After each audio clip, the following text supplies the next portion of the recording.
Who are Americans? They are only 4% of the world's population.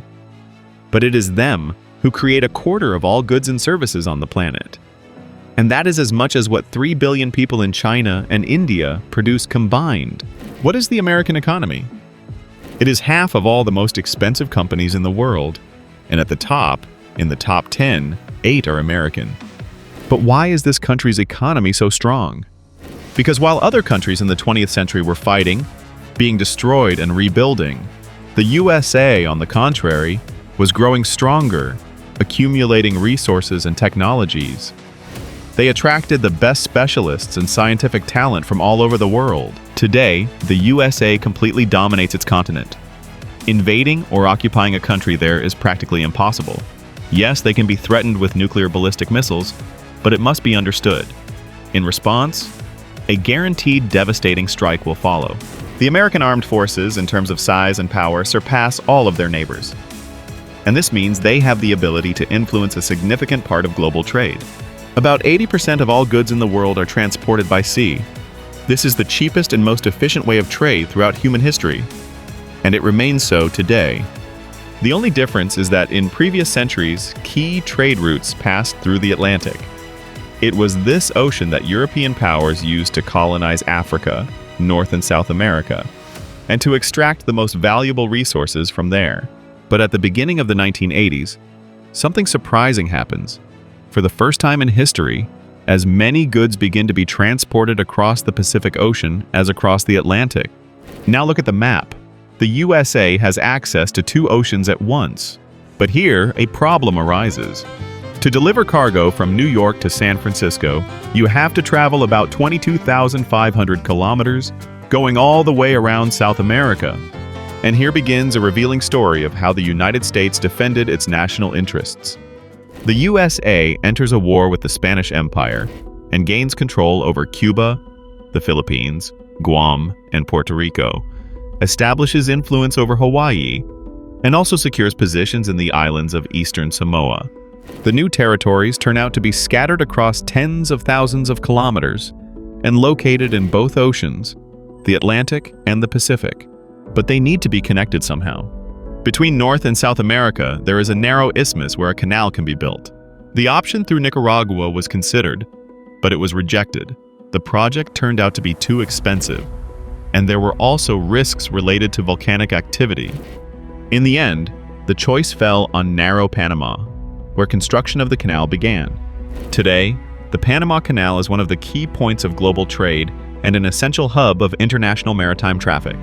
At the beginning of the 20th century, none of this yet existed.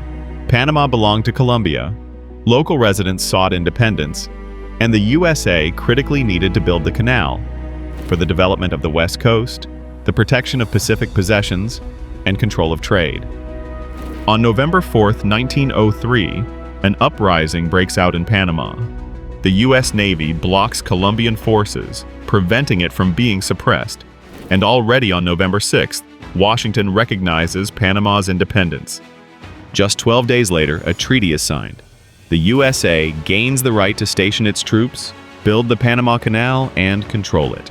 In the mid-19th century, the USA effectively establishes dominance in North America. The only serious rival remains Mexico. In 1846, a war begins between the countries, and in less than 2 years, the American army defeats Mexico.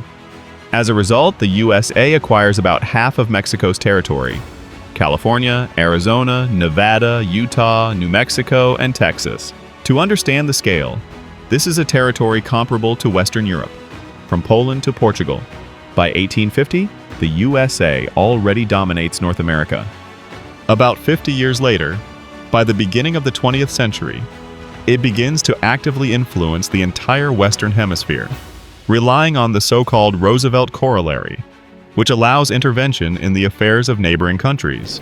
Another 50 years later, immediately after World War II, the American Navy operates across the entire world.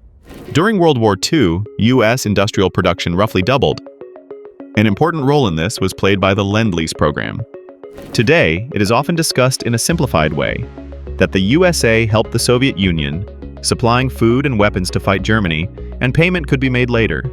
Originally, Lend-Lease was launched in support of the United Kingdom, and the agreement had an important second part, the so-called reverse Lend-Lease. Under it, the United Kingdom, as well as Australia, New Zealand, and Free France, provided the USA with access to their naval bases, including in the Western Hemisphere. In fact, this strengthened the USA's position in the North Atlantic.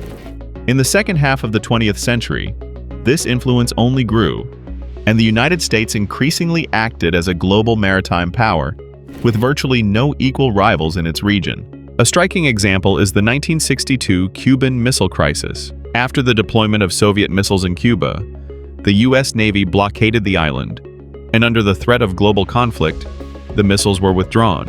In 1995, on the order of President Clinton, U.S. aircraft carriers were sent to Taiwan to oversee presidential elections there, and no China intervened, even though China considers Taiwan its territory.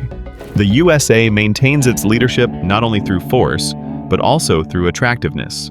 It needs to offer the world a juicy gingerbread, namely advanced American technologies and a powerful American consumer market. After World War II, consumers in the USA gradually began receiving more and more cheap goods, first from Japan, Germany, and South Korea, and later from China. Each of these countries is associated with an economic miracle, and to varying degrees, the USA contributed to it. Japan received technology transfers, Germany, investments and protection, South Korea, economic aid. And who is the main buyer of Chinese goods today? The USA. Who is the main buyer of German goods? The USA. Who is the main buyer of South Korean and Japanese goods? Not China. The USA is second. In addition to military and financial influence, an important element of American leadership is control over advanced technologies and technological standards. Every year, around 350,000 to 390,000 new patents are registered in the world. A significant share of them, how many do you think are American? Half. Historically, American economic power was largely built on immigration. At the beginning of the 20th century, labor was cheap, and people went where salaries and opportunities were better. Today, the situation has changed. The key role is played not so much by workers, but by specialists capable of developing new technologies, increasing productivity, and in the long term compensating for labor shortages. Despite the fact that the world population has exceeded 8 billion, birth rates in developed countries continue to decline. This changes the economy.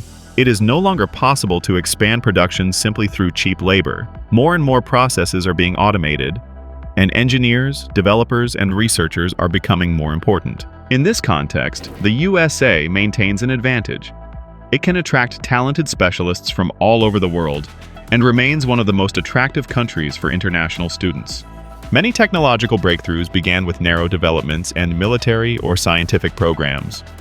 For example, funding for microchips and the internet in the USA in the 1960s to 70s.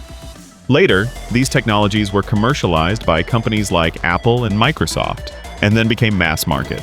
Computers appeared in every home, and smartphones in every pocket. In the end, US leadership is based not on a single factor, but on a combination, military, economic, and technological influence, which reinforce each other. If you liked the video, don't forget to rate it with likes and comments.